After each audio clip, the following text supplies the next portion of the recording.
पिछले एपिसोड में हमने देखा था कि शियाफान जो था वो हान्युन केव के अंदर आकर पहुंच चुका था और जैसे वो यहाँ पर आया था उसको वहां पर दो एल्डर नजर आते हैं। एक व्हाइट एल्डर था और एक ब्लैक एल्डर था। जो ब्लैक वाला था वो यहाँ पर इविल पावर को दर्शा रहा था और व्हाइट वाला जो था वो उसकी अच्छाइयों को दर्शाने की कोशिश कर रहा था। दोनों यहाँ पर अपनी अपनी तरफ से शियाफान को बताने की कोशिश करते कि तुम्हें मेरे रास्ते पे चलना चाहिए। इविल वाला शियाफान को भड़का रहा था ताकि उसे अपना बदला लेना चाहिए, दुश्मनों को मारना चाहिए, लेकिन अच्छाई वाला उसको सिखा रहा था कि जो हो गया तुम्हें भूल कर आगे बढ़ना चाहिए और जो तुम्हारे लिए फिक्र करने वाले लोग अभी भी मौजूद है ना, तुम्हें उनके पास जाना चाहिए। इस वजह से शियाफान खुद कंफ्यूज हो जाता है। वो कहने लग जाता है कि मुझे ना अच्छाई का रास्ता चाहिए ना बुराई का रास्ता चाहिए, जो मुझे सही लगेगा मैं वही रास्ता चलूंगा। इस वजह से उसने अब यहाँ पर दोनों की बात को मानने से इनकार कर दिया था, जिसके बाद यहाँ से ये एपिसोड शुरू होता है। तो इस एपिसोड की शुरुआत में वो जो वाइट एल्डर थे वो यहाँ पर शियाफान के पास आते हैं और उससे बात करने की कोशिश करते हैं। तो शियाफान कहता है कि आपको कुछ बताना है तो आप मुझे बता सकते हैं। तो एल्डर कहने लग जाते हैं कि तुम्हें पता है मैंने ना तुम्हारा जो किन्यून सेक्ट है ना उसको एक हेवनली सैक्रेड सील दिया था। ये एक बहुत खास तरह का फॉर्मेशन है जो कि किन्यून सेट के अंदर मौजूद है। एक बार अगर वो फॉर्मेशन एक्टिवेट हो जाए ना तो उसके बाद ज़ुजियान जो स्वॉर्ड है उसके अंदर से इतनी भयंकर पावर बाहर निकल कर आएगी जिसके बारे में तुम सोच भी नहीं सकते। वो पावर इतनी खतरनाक होगी कि वो किसी भी चीज को डिस्ट्रॉय कर सकती है और जो उस टाइम यहाँ पर उस ज़ुजियान स्वॉर्ड को हाथ लगाएगा उसकी भी यहाँ पर कल्टीवेशन तक के डिस्ट्रॉय हो सकती है। इतनी खतरनाक होगी उस टाइम पे वो। मैंने ये सील उन लोगों को इसलिए दिया था ताकि इसकी मदद से वो ज़ुजियान स्वॉर्ड को प्रोटेक्ट कर सके, ताकि कोई भी इंसान उस ज़ुजियान स्वॉर्ड को हाथ न लगाए और बिला वजह बहुत बड़ी मुसीबत का शिकार न हो जाए। ये सुनकर शियाफान हैरान रह जाता है। वो यहाँ पर एल्डर से कहने लग गया था कि एल्डर आप मुझे ये क्यों बता रहे हैं, इस चीज का आखिर मेरे से क्या लेना देना है।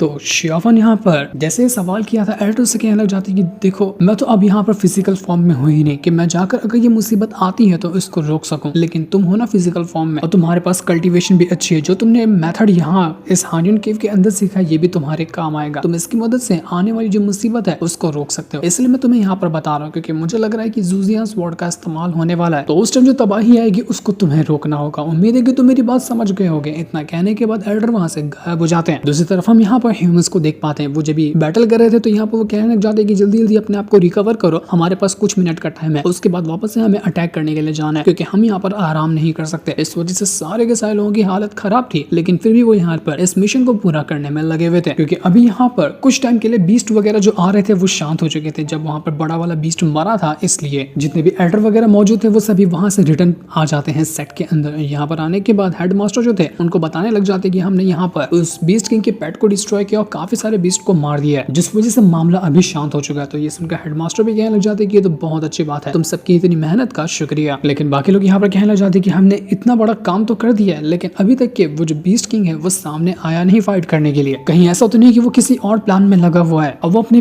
प्लानिंग में काम कर रहा होगा ताकि एक साथ आकर अपना प्लान चलते हुए हमें नुकसान पहुंचा सके। तो हमें यहाँ पर शांत नहीं बैठना है। तो इसलिए हेडमास्टर यहाँ पर कहना चाहते हैं कि ठीक है आप वहां पर जाकर वापस से तैनात हो जाइए और कभी भी ऐसे कुछ गड़बड़ लगती है तो अपनी तरफ से पूरी कोशिश करना और मुझे जो लगेगा मैं यहाँ पर वो अपना तरीका अपनाने के लिए तैयार हूँ ताकि हम आने वाली मुसीबत को रोक सकें। दूसरी तरफ हम ज़ुकी और बाकी लोगों को देखते हैं। वो लोग जैसे वहां पर मौजूद थे कि तभी वहां का सब कुछ एकदम स्टॉप हो जाता है, मानो कि टाइम को किसी ने स्टॉप कर दिया हो। और उसके बाद वहां पर एंट्री मारता है बीस्ट किंग जो कि बहुत ज्यादा गुस्से में था। वो सामने से गुजर रहा था लेकिन सब स्टॉप थे तो कोई कुछ कर ही नहीं पाता। बीस्ट किंग अपने पेट के पास जाता है और उसको जब वो मरा हुआ देखता है तो उसके दिमाग में आग लग चुकी थी। वो यहाँ पर ज़ुकी से कहने लग जाता है कि तुमने यहाँ पर मेरे पेट को मार दिया ना, तुमने मेरी एक्सपेक्टेशन से भी ज्यादा बड़ा काम किया। मैंने नहीं सोचा था कि तुम ये काम करके दिखा पाओगे, लेकिन तुम लोगों की इसी हरकत ने मेरे दिमाग को ना और ज्यादा गर्म कर दिया है, इसलिए मैं अब यहाँ पर बहुत ज्यादा भड़क चुका हूँ। ये होते साथ ही यहाँ पर वो जो बीस्ट किंग था वो अपनी पावर का इस्तेमाल करना शुरू करता है, जिस वजह से उसका जो पेट मरा था उसके अंदर जितना भी ऑरा होता है वो सब निकल कर बीस्ट किंग के अंदर जाने लग गया था। न जाने वो यहाँ पर क्या कर रहा था, अपने बीस्ट का ऑरा ले रहा था या फिर हो सकता है कि वो बीस्ट को वापस से रिवाइव करने की कोशिश कर रहा हो। लेकिन जो भी था उस वजह से पूरे के पूरे इलाके में डिमोनिक ऑरा फैल जाता है और जितने भी लोग यहाँ पर मौजूद है सब उसके चपेट में आकर मारे जाते हैं। पूरा भरता बनाकर रख दिया था उसने यहाँ पर कितने ही सारे लोगों का और इतने सारे लोगों को वो बलि चढ़ाते हुए जगा देता है वापस से अपने पेट को, जिस वजह से वो वहां पर वापस से जिंदा हो चुका था। इतनी मेहनत इन लोगों ने की थी लेकिन सारी की सारी मेहनत को इस बीस्ट किंग ने बस पल भर के अंदर बर्बाद करके रख दिया। अब उसका पेट दोबारा से जिंदा हो चुका है और इस बार वो पहले से भी ज्यादा खतरनाक रूप में था। बीस्ट किंग धीरे धीरे आगे बढ़ रहा होता है अपने उसी पेट के ऊपर। ये देखकर जितने भी लोग थे वो सभी एकदम ज्यादा घबरा जाते कि अब हम यहाँ पर क्या करेंगे। ज़ुकी भी एकदम परेशान हो चुकी थी कि इतनी मेहनत से इस पेट को मारा था लेकिन अब तो यहाँ पर ये वापस से जिंदा हो चुका है। जितने भी बाकी पावरफुल बीस्ट वगैरह थे उन सभी को मारकर भी बीस्ट किंग ने अपने पेट के अंदर मर्ज कर लिया था, जिस वजह से अब उसके पास सिर्फ एक बीस्ट था और वो एक बीस्ट इतना स्ट्रॉन्ग कि कम से कम उसके सामने 10 बीस्ट भी कमजोर हो।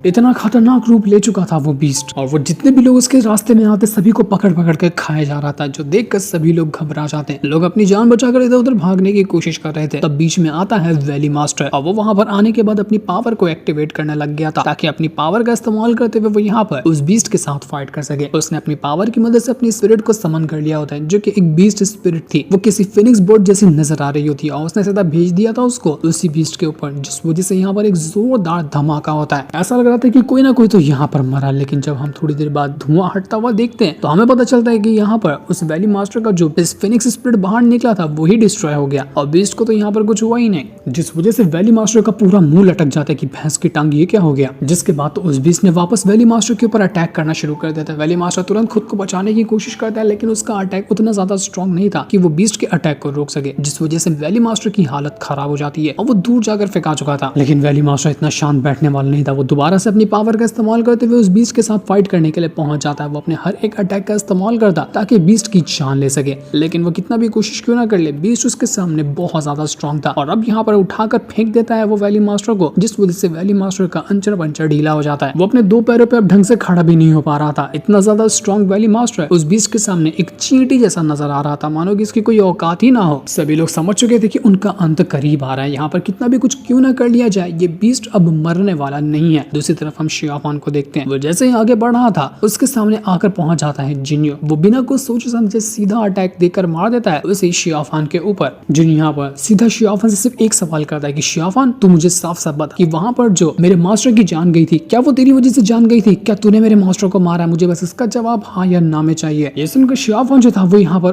उसको हाँ में जवाब दे देता है, क्योंकि वो यहाँ पर कितना भी क्लियर क्यों ना कर दे कि जिसने यहाँ पर मास्टर को मारने की कोशिश की वो कोई और इंसान था। लेकिन शियाफान की बातों पर जिन्यो को अभी यकीन नहीं होने वाला, क्योंकि वो बहुत ज्यादा गुस्से में है और शियाफान की बातों पे वो ध्यान ही नहीं देगा, इसलिए शियाफान ने हाँ कह दिया। और ये होते साथ ही जिन्यो पागल हो जाता है। वो मार मार कर शियाफान को पूरा गुस्सा निकालने की कोशिश कर रहा था कि शियाफान तूने क्यों किया ऐसा, तूने मेरे मास्टर को क्यों मारा, मैं तुझे चांद से मार दूंगा। वो तो सिर्फ एक ओल्ड मैन थे, उनकी जिंदगी बची हुई कितनी थी जो तूने यहाँ पर उनको मार दिया, क्या वजह थी तेरे पास उनको मारने की? तो शियाफान कहता है कि वो मेरा रास्ता रोक रहे थे हानियन केव के अंदर जाने के लिए, इसलिए मजबूरी में आकर मुझे उन्हें मारना पड़ा। शियाफान भी अपनी पावर का इस्तेमाल करते हुए जिन्यो के ऊपर अटैक तो नहीं करता, उसके सारे अटैक को वो रोकने की कोशिश कर रहा था, क्योंकि वो यहाँ पर जिन्यो के ऊपर जानलेवा अटैक नहीं कर सकता है। वो बस यहाँ पर जिन्यो को शांत करने की कोशिश कर रहा था, लेकिन जिन्यो है कि यहाँ पर बात सुनने को तैयार ही नहीं। शियाफान उससे कहता है कि जिन्यो बस हो गया, शांत हो जाओ। तो जिन्यो शियाफान से कहता है कि शियाफान आज जिंदगी में आखिरी बार मैं तुझे ना तेरे नाम से पुकार रहा हूँ, ज़ेंग शियाफान, क्योंकि अब तक कि तू मेरा दोस्त था लेकिन आज से नहीं है, आज से तू मेरा दुश्मन है जिसे मैं किसी भी हालत में मार कर रहूंगा। तो शियाफान भी यहाँ पर कहने लग जाता है कि ठीक है, अगर तुझे बदला लेना है ना तो आ और मुझे जान से मार दे। जिन्यो कहने लग जाता है कि आज भी तू वैसा ही इंसान है जैसा कि पहले हुआ करता था, बिल्कुल एक शैतान। बहुत बार तुझे समझाने की कोशिश की, मुझे दिल में उम्मीद थी कि तू यहाँ पर सीधे रास्ते पे आ जाएगा और हमारा साथ देगा, लेकिन नहीं, तू कभी नहीं बदलने वाला। तुझे सच्चाई का रास्ता नजर ही नहीं आता, तू सिर्फ बुराई के रास्ते पे चलता है। तो शियाफान कहता है कि क्या तुझे बहुत पता है कि सच्चाई का रास्ता कौन सा है, बुराई का रास्ता कौन सा है? तो यहाँ पर जिन्यो शियाफान को मारते हुए कहने लग जाते हैं कि सच्चाई का रास्ता वो है जिस पर मैं चल रहा हूँ, बुराई का रास्ता वो है जिस पर तू चल रहा है, और अच्छाई और बुराई का कभी एक साथ मिलन हो ही नहीं सकता, इसलिए मैं यहाँ पर तुझे जान से मार दूंगा। बचपन में हम यहाँ पर प्रैक्टिस के लिए एक दूसरे के साथ फाइट किया करते थे, शैतानों को मारा करते थे, प्रैक्टिस किया करते थे, लेकिन आज यहाँ पर जो स्वॉर्ड मेरी चल रही है ना वो तुझे मारने के लिए चल रही है। तू कहाँ से कहाँ पहुंच गया, मैंने इसके बारे में कभी नहीं सोचा था। मुझे नहीं लगा था कि कभी जिंदगी में ऐसा मौका भी आएगा जब मुझे खुद तेरी जान लेने की नौबत मिलेगी, पर शियाफान तूने ही मुझे ये करने के लिए मजबूर किया, इसलिए मैं यहाँ पर रुकूंगा नहीं। उन दोनों की फाइट इतनी ज्यादा भयंकर तरीके से हो रही थी जिसकी कोई हद नहीं थी। यहाँ पर लग रहा था कि जिन्यो शियाफान को जान से ही मार डालेगा। तो वहीं हम यहाँ पर ज़ुकी को देख पाते हैं, जिसकी जो स्वॉर्ड थी वो अचानक से बहुत ज्यादा चमकने लग जाती है। उसको समझ नहीं आता कि ये स्वॉर्ड इतनी ज्यादा क्यों चमक रही है, लेकिन उसे ऐसा महसूस हो जाता है कि कुछ ना कुछ तो आसपास है जिसकी वजह से ये स्वॉर्ड मेरी इतनी ज्यादा चमक रही है। कहीं ऐसा तो नहीं कि मेरे आसपास शियाफान ही है। मेरी स्वॉर्ड ने उसको महसूस किया, इस वजह से वो इतनी ज्यादा चमक उठी, लेकिन उसको इस बात की कोई कंफर्मेशन नहीं थी, क्योंकि उसको अभी भी लगता है कि शियाफान इस दुनिया में है ही नहीं। तो वहीं जिन्यो और शियाफान दोनों अभी भी पागलों की तरह एक दूसरे के साथ फाइट करते जा रहे थे। वो दोनों रुकने का नाम ही नहीं ले रहे थे, मानो कि एक दूसरे को किसी भी हालत में जान से मार कर ही रहेंगे। दूसरी तरफ हम यहाँ पर त्यानिन टेम्पल के मॉन्क वगैरह जो थे उनको देखते हैं। वो यहाँ पर अपनी पावर का इस्तेमाल करते हुए एक बहुत ही पावरफुल बीस्ट को समन कर लेते हैं, जो कि समुद्र के अंदर से बाहर निकल कर आया था। और वो यहाँ पर वो जो बीस्ट किंग का पेट होता है उसके साथ फाइट करने लग गया था। वो यहाँ पर उसको किसी खास तरह की सील के अंदर ट्रैप करने की कोशिश कर रहा होता है। तो ये देखकर वो जो बीस्ट किंग का पेट था वो अपनी पावर का इस्तेमाल करते हुए सारे अटैक को रोकने की कोशिश कर रहा था, लेकिन उतना ज्यादा फायदा होता वो नजर नहीं आता, क्योंकि वो जो फॉर्मेशन के अंदर उसको कैद किया जा रहा था वो फॉर्मेशन काफी स्ट्रॉन्ग नजर आ रहा होता है।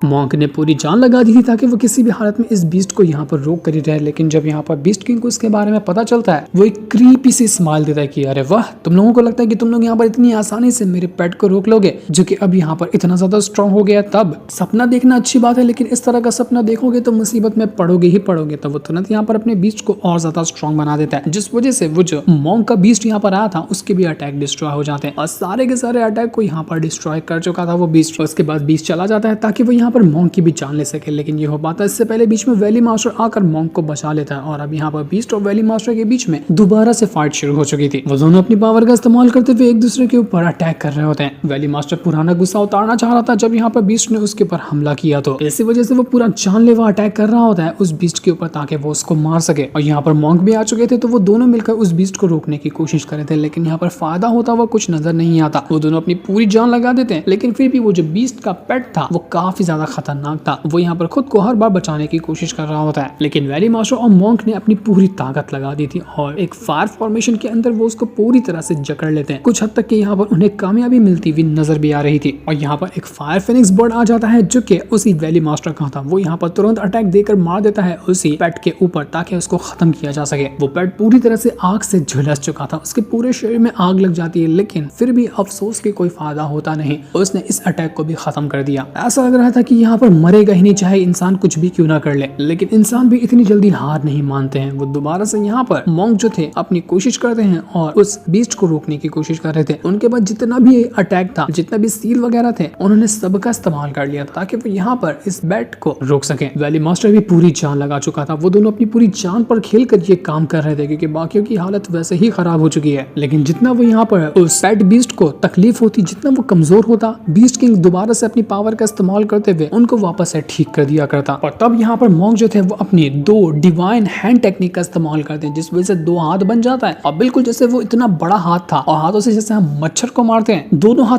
पटक के वो बीस्ट के ऊपर मार देता है कि बीस्ट जाकर जमीन के अंदर पचक चुका था। हर तरफ सन्नाटा छा जाता है, एकदम से खामोशी छा चुकी थी। ऐसा लग रहा था कि यहाँ पर वो पेट बीस्ट जो था वो मर गया, बिल्कुल मच्छर वाली उसकी औकात थी और उसी तरह से लग रहा था कि वो मर चुका है। पर तभी बीस्ट किंग कहता है इंटरेस्टिंग, और उसके इतना कहते साथ ही वापस से ईविल और चारों तरफ फैलने लग गया था। और जितना भी उसके पेट के शरीर के टुकड़े इधर उधर फैले हुए थे वो अपनी पावर का इस्तेमाल करते हुए सारे टुकड़ों को आपस में मर्ज करना शुरू कर देता है। और उसकी ईविल पावर थी इतनी कमाल की कि वो जो पेट बीस्ट यहाँ पर मरा था वो दोबारा से अपने आप को रिकवर कर जाता है। वो फिर से पहले जैसा हो चुका था जैसा कि वो था। ये देखकर सभी परेशान हो जाते कि यार अब क्या करेंगे, नहीं हमसे ये नहीं मरने वाला, हमने पूरी जान लगा दी लेकिन ये मरने का नाम ही नहीं लेता है। सभी की सांसें अटक चुकी थी। यहाँ पर वो लोग अटैक करने की हिम्मत में तो नहीं थे, तो इस बार वो डिफेंस में जाते हैं कि वो यहाँ पर खुद को किसी भी हालत में बचा सके। अटैक तो यहाँ पर उन्होंने सारे इस्तेमाल कर लिए लेकिन कोई फायदा नहीं हुआ। लेकिन वैली मास्टर एक अजीब चीज नोटिस करता है कि जितनी बार भी यहाँ पर बीस्ट का ये जो पेट है मरता है और दोबारा से जब जिंदा होता है तो ये उतना स्ट्रॉन्ग नहीं होता है। इसकी कल्टीवेशन हर बार थोड़ी थोड़ी सी कम होती जाती है। अगर इसको और भी कुछ और टाइम मार दिया जाए और जब वो वापस से जिंदा होगा ना तो उस टाइम वो उतना स्ट्रॉन्ग नहीं रहेगा, कमजोर होता जाएगा वो। तो ये सुनते साथ ही मॉन्क जो थे वो पूरी ताकत का इस्तेमाल करते हुए वापस से इस पेट को मारने की कोशिश करते हैं ताकि इस बार भी वो इसको मार दे और अगली बार जब ये आएगा तो वापस से ये कमजोरी रहेगा, तो उस टाइम उसको मारना और आसान होगा। और जैसे जैसे बीस्ट यहाँ पर कमजोर होता वैसे वैसे बीस्ट किंग की भी पावर कमजोर होती जा रही थी क्योंकि वो अपनी पावर की मदद से इस पेट को वापस से जिंदा कर रहा था। तो जैसे ये चीज यहाँ पर नोटिस करता है बीस्ट किंग, वो कहने लग जाता है कि मैंने बिल्कुल तुम इंसानों को अंडर एस्टिमेट किया था, मुझे लगा कि तुम लोग बेवकूफ हो गए और कभी भी इस सीक्रेट को समझ नहीं पाओगे, लेकिन नहीं, तुम लोगों में भी दिमाग मौजूद है, लेकिन दिमाग के साथ चाहिए होती है पावर जो कि तुम्हारे पास नहीं है। तो वो यहाँ पर दोबारा से अपनी पावर का इस्तेमाल करते हुए वापस से अपने पेट को पहले ऐसा रिकवर करने की कोशिश करता है। वो अपनी काफी ज्यादा पावर को लगा चुका था उसी पेट के अंदर ताकि वो यहाँ पर उसको स्ट्रॉन्ग बना सके। वो जो मॉन्क थे पूरी जान लगाए होते ताकि किसी भी हालत में में उस पेट को फाड़ कर रख दे और इस बार वो फटेगा तो दोबारा खुद को रिकवर नहीं कर पाएगा। वो पेट पूरी तरह से जकड़ चुका था मॉन्क के अटैक की वजह से और इस वजह से उसकी हालत खराब हो जाती है। जब मॉन्क और वैली मास्टर को लगता है कि हाँ, हम यहाँ पर अपनी जीत के करीब है, हम यहाँ पर अब जीत सकते हैं, इस पेट को मारा जा सकता है, कि तभी वहां पर वो जो बीस्ट किंग था वो दोबारा से अपने पेट को स्ट्रॉन्ग कर देता है। और तब यहाँ पर उस पेट बीस्ट के अंदर से इतना भयंकर ब्लास्ट होता है कि पूरी जगह तहस नहस हो चुकी थी। सब कुछ यहाँ पर टूट फूट जाता है, हर जगह के चित्रे उड़ चुके थे। वो अपनी पूरी इविल पावर को पूरे इलाके में फैला चुका था और जो भी इंसान उसकी चपेट में आता उनकी तो मानो जगह पे ही राख बन जाती। इंसान तो बस यहाँ पर मरते जा रहे थे। जो पावरफुल कल्टिवेटर थे बस वही यहाँ पर थोड़ी बहुत हिम्मत करके रुके हुए थे। बीस्ट किंग कहने लग जाते कि तुम चींटी लोग, तुम्हें क्या लगता है कि अगर थोड़े बहुत इंसानों को मार भी दिया जाए तो इससे कुछ फर्क पड़ने वाला है? कुछ नहीं फर्क पड़ेगा। एक टाइम पे तो वैसे भी तुम इंसानों को मरना ही होता, तो चलो आज ही मर जाओ, बेहतर है ना। वो यहाँ पर पूरा टारगेट बना चुका था कि मॉन्क और वैली मास्टर को सबसे पहले मारेगा। वो कहता है कि अगर तुम्हारे पास कोई फाइनल अटैक बचा हुआ है ना तो जरा उसका इस्तेमाल कर लो, वरना अब जो मैं अटैक करूंगा उसमें तुम बच नहीं पाओगे। इसलिए अपना ट्रम्प कार्ड निकालना हो, जो कार्ड निकालना हो सब निकाल के ट्राई कर लो, क्या पता तुम्हारी जान बच जाए। तो ये सुनते साथ ही मॉन्क और वो जो वैली मास्टर थे दोनों अपनी पूरी जान लगा चुके थे और उनके बाद जो सबसे खतरनाक टेक्निक हो सकती है उनके हिसाब से इस सिचुएशन में वो दोनों उसको समन कर चुके थे और उसकी मदद से वो चले जाते हैं बीस्ट किंग और उसके पेट के साथ फाइट करने के लिए। उन दोनों ने अपनी पूरी जान लगा दी थी और ये अटैक जो उनका बना था वो उनकी खुद की लाइफ पावर से मिलकर बना था, जिस वजह से मॉन्क जो थे वो यहाँ पर अपने इस जायंट स्पिरिट को समन करते हुए बीस्ट की तरफ बढ़ना शुरू कर देते हैं। बीस्ट यहाँ पर जितने भी अटैक करने की कोशिश करता वो जायंट स्पिरिट यहाँ पर डिस्ट्रॉय नहीं हो रही थी और वो स्पिरिट एक घसीट कर पंच मार देती है उसी पेट बीस्ट के ऊपर, जिस वजह से वो पंच जाकर बहुत बुरी तरह से उस पेट बीस्ट को लग जाता है। इससे होता यह कि उसके पूरे के पूरे जो ढांचे थे उसके अंदर से हड्डियां अलग हो जाती है। इस बार भी वो जाकर मर गया। बहुत हिम्मत लगी, बहुत ताकत लगी, लेकिन आखिरकार फाइनली यहाँ पर मॉन्क इस चीज में कामयाब रहे थे। उन्होंने उस पेट को जान से मार दिया। बीस्ट किंग कहने लग जाता है कि लगता है कि अब मेरे पेट को वापस से जिंदा करने का मतलब नहीं है, मेरा इस खिलौने से मन भर गया, अब तुम लोगों को मुझे अपना ही जलवा दिखाना पड़ेगा। लगता है कि बीस्ट किंग खुद जाने वाला है अटैक करने के लिए और अब तब हमें दिखाई जाएगी कि वो असल में कितना ज्यादा स्ट्रॉन्ग है, उसकी पावर क्या है। तो वहीं हम यहाँ पर जिन्यू को देखते हैं, वो अभी भी यहाँ पर शियाफान के साथ फाइट कर रहा था। वो दोनों की फाइट एकदम ज्यादा खतरनाक चल रही थी और दोनों यहाँ पर अभी भी एक दूसरे के साथ फाइट कर रहे होते हैं, लेकिन शियाफान अभी भी जिन्यू को जान से नहीं मारना चाहता, बस उसके अटैक को डिफेंस कर रहा था। पर अभी हमें यहाँ पर क्लियर तरीके से नहीं दिखाया जाता कि क्या यहाँ पर सच में जिन्यू शियाफान को मार देगा या फिर शियाफान जिन्यू को रोकने के लिए उसकी जान ले लेगा। कुछ ना कुछ तो यहाँ पर उसको स्टेप लेना ही पड़ेगा। ये सारी चीजें हमें पता चलने वाली है नेक्स्ट एपिसोड के अंदर कि आखिर यहाँ पर इस फाइट का नतीजा क्या निकला, जिससे इनको दिखाते साथ ही ये वाला एपिसोड यहीं पर एंड हो जाता है। Thanks for watching.